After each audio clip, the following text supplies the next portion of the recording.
Claims of pay problems and poor housing for National Guard members deployed to the border. We are in 18-wheeler trailers that are meant for about a week or two at the most. Now the Texas Military Department is painting a different picture. And we will continue to make improvements in order to ensure that those soldiers and families are taken care of. We take you to their base camp along the border to talk one-on-one with the commander of Operation Lone Star and hear from guardsmen who still want answers about the mission.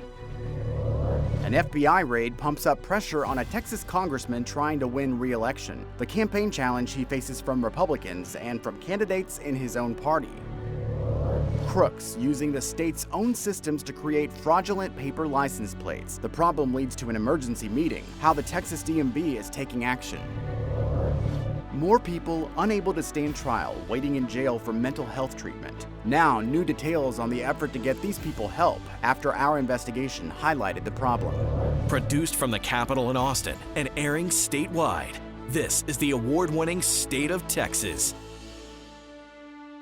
Hello, and thank you for joining us. I'm Josh Hinkle. As the primary election moves closer, Governor Greg Abbott is keeping a spotlight on the state's border security efforts. On Thursday, he led a briefing in Weslaco, joined by attorneys general from 12 other states.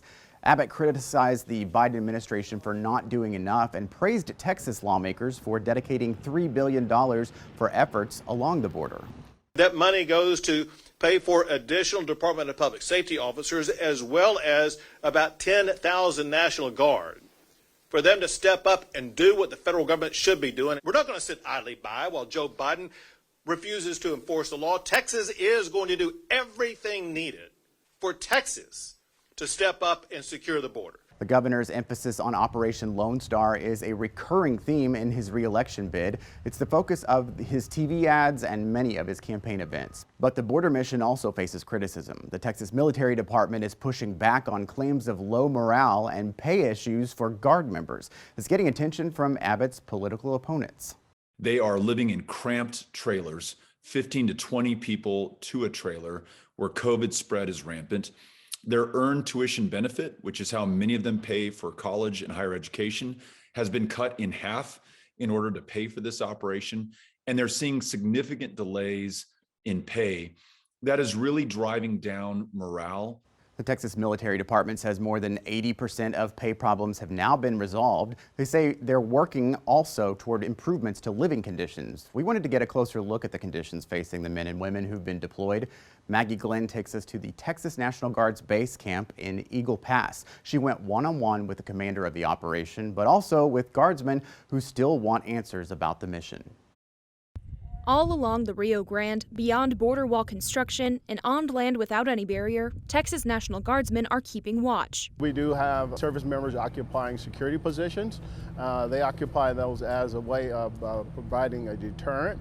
The main task for these soldiers is to deter migrants from crossing and communicate with DPS and Border Patrol. Some guardsmen say that's not enough. We spoke with 2 soldiers deployed on the border who asked us to keep their identities hidden. There's nothing productive we're really doing here. We are not apprehending anybody here. Even though the Texas National Guardsmen don't have the authority to physically stop and detain the migrants that they see crossing our border, they are still making an impact.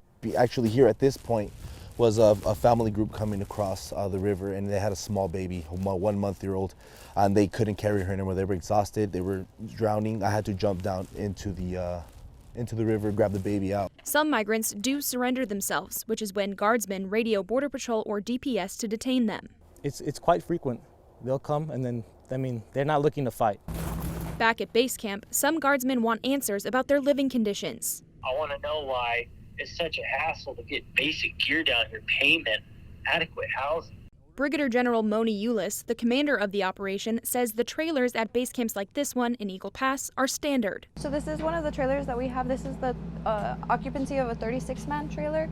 They're used in response to hurricanes and other natural disasters, fitting 18 to 36 troops in each. We had to do that in order to be able to actually deploy the numbers that we needed to. There was not enough hotels in order to be able to place them in. But the length of this mission is much longer than previous deployments. We are in 18-wheeler trailers that are meant for about a week or two at the most.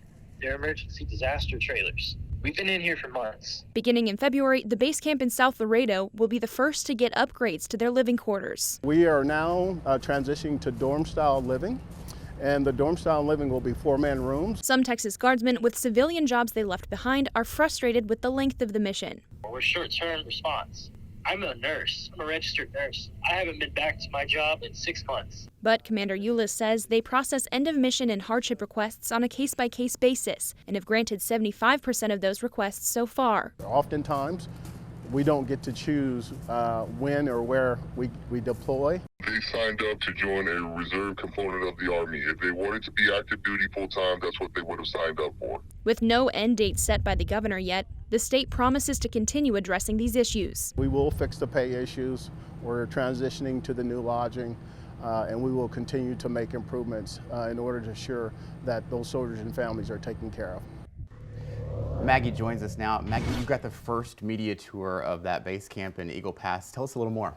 That's right. So we really only kind of looked at the trailers that they're sleeping in, but we got to see much more than that. There's lots of those trailers at this base camp, and there's also a full basketball court. There's a rec center and there's a gym, and I wanted to be sure that we get to see those too, so people don't assume that these trailers are just sitting on the side of the road. So we take you on a full tour and take a look. This is the location where most of our soldiers are checking in and checking out of the base camps. Okay. This is the operational hub for the base camps. If there are any questions with regards to lodging, food, the showers, all of that operations is contained within this building here. Moving on, we have 2 different locations for recreation with our soldiers. So in here we have our pool tables as well as our foosball tables, and then we have ping pong tables that are in the background, as well as cornhole, which is one of our favorites. We also have our little lounge area. This is where the majority of our soldiers can go hardline into the systems. And we have the televisions for them to relax during their off time. Moving on, we have our gym facilities. These are at every base camp. So we have our free weights, we have our cardio section, as well as our machines here. This is where they have our structured laundry facilities. So we have our drop-off location here where soldiers will just bring their laundry. It'll get washed within a 24-hour turnaround. This is our dining facility here. Every base camp has its dining facility. The chow is served to your breakfast, lunch, and dinner at that point in time, all hot meals. You also got to see 2 different types of outposts. What was the difference? So the first one that we went to was right along the Rio Grande.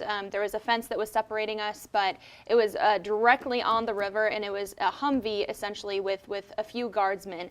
And the purpose for those type of posts that are so close to the river are to serve as deterrents for migrants that are thinking about crossing. And migrants do, if they still do decide to cross, and they do surrender themselves to those guardsmen, that's when they're able to radio Border Patrol or DPS, depending on what those migrants cross with. If they surrender themselves, obviously they would call Border Patrol, but if they are criminally trespassing, that's when they call DPS to come and actually make the arrests. The other post that we were able to see was much higher up, and it was meant as more of an observation post. So they have a wide scope of the Rio Grande below them, and they're able to see, we actually saw the pathways on the other side of the river where groups of migrants have crossed in the past, and so that's kind of more of where the communication tools come in. They immediately call Border Patrol or DPS depending on what they see from up above. Circling back to the pay issues that you mentioned, what exactly was happening with those? So this is something that has kind of evolved over time.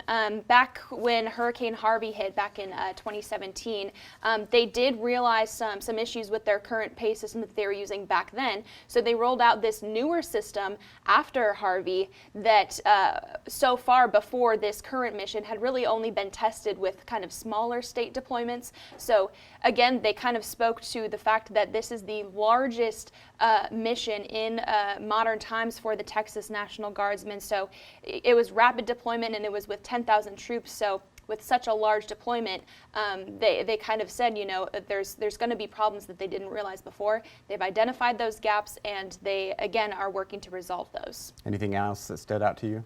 I think something interesting that differed with my interview with the commander, rather than the press release that they put out last week, was that he kind of had a more sentiment of, we realize that mistakes have been made, but we're working to resolve these issues. And this is kind of what the Texas Guard does, right? When they're deployed, they're responding to an active emergency. It's not like they can plan for these things. So I think just the acknowledgement of, yes, there are problems. We hear our guardsmen, but we're working toward a solution, and we're trying to address everything that we can in a timely manner. I think that's kind of what stood out to me most. All right, Maggie, thank you very much. Thanks, Josh. We first told you how crooks are using the state's own systems to create fraudulent paper license plates. Now, an emergency meeting. You exposing it. And if it wasn't for that and the Federal Bureau of Investigation, we wouldn't be here. How the Texas DMV is taking action to get risky rides off the streets. People who are mentally incompetent to stand trial are waiting even longer in jail to receive necessary treatment. Now, an update on what's progressed and what hasn't after our reporting put a spotlight on the problem. And an FBI raid targets a Texas congressman just weeks before the primary election. What's behind the investigation and the potential political fallout?